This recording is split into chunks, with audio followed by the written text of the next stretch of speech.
Le projet de pipeline géant entre la Tanzanie et l'Ouganda risque de ne pas voir le jour.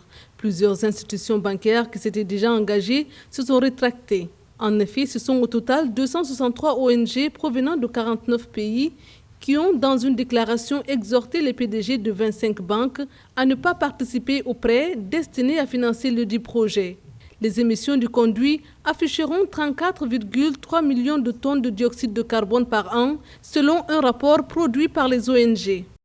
L'oléoduc ICOP sera le plus long oléoduc du pétrole brut au monde. Il représente ainsi une source certaine de catastrophes humaines et écologiques.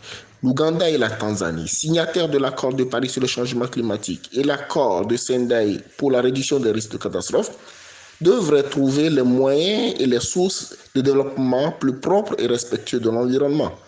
Ils devraient, au regard des principes fondamentaux du développement durable et des droits de l'homme, s'abstenir de tout projet pollueur.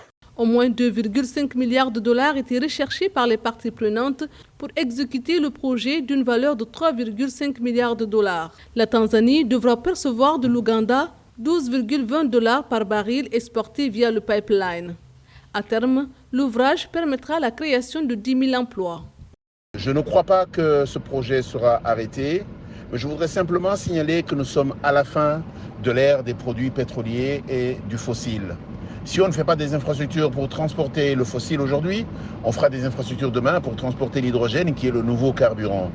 Et donc, laissons le temps au temps, encourageons les discussions entre les environnementalistes et les différents États, et bien sûr, on arrivera à trouver des solutions. Il faut quand même savoir aussi que beaucoup d'acteurs du secteur de l'environnement sont simplement des lobbyistes mal cachés, qui sont manipulés des fois par des fonds complètement invisibles. S'il aboutit, le pipeline Ouganda-Tanzanie sera long de 1443 km, soit le plus long oléoduc chauffé du monde. Découvert en 2006, ce sont 6,5 milliards de barils de brut qui reposent sous les eaux du lac Albert, ce qui équivaut pour l'Ouganda à une exploitation de 25 à 30 ans avec un pic de production de 230 000 barils par jour.